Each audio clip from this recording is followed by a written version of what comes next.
வீட்டில் துருசக்தி ஒருத்தர் உடம்புல இருந்தால் அவங்களுக்கு என்ன பண்ணுவாங்கன்னா, சில நேரத்தில் சைலண்ட்டாக இருப்பாங்க, சில நேரத்தில் தனிமையை விரும்புவாங்க, சில நேரத்தில் பிறப்பு உறுப்பில் கை வச்சுக்கிட்டே இருப்பாங்க. அப்படியாப்பட்டவர்களுக்கு இன்னும் சில பேர் அன்டைமில் கதவை தந்துட்டு வீட்டை விட்டு ஓடி போயிடுவாங்க. எப்போ எது பண்ணுவாங்கன்னே தெரியாது.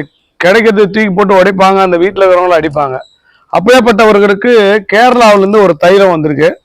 இந்த தைலத்தை உடம்பு ஃபுல்லாக தேய்ச்சிட்டு, யாருக்கு தீய சக்தி அவங்க உடம்புல இருக்கோ அவங்க உடம்பு ஃபுல்லாக தேய்ச்சிட்டு இந்த பவுட்ரு போட்டு குளிச்சோம்னா கிளியர் ஆகிறதுக்கு வாய்ப்பு உண்டு. இதுவும் ஒரு வகையான முயற்சி தான்.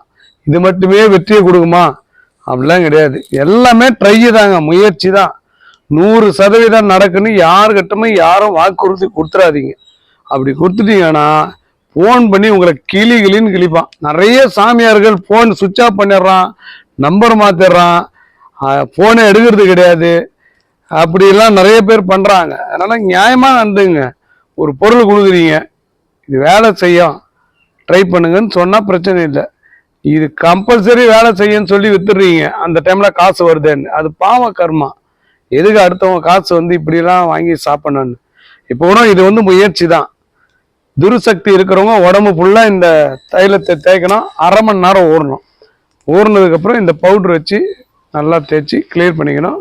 தொட்ட காரியம் வெற்றி ஆகிடும்.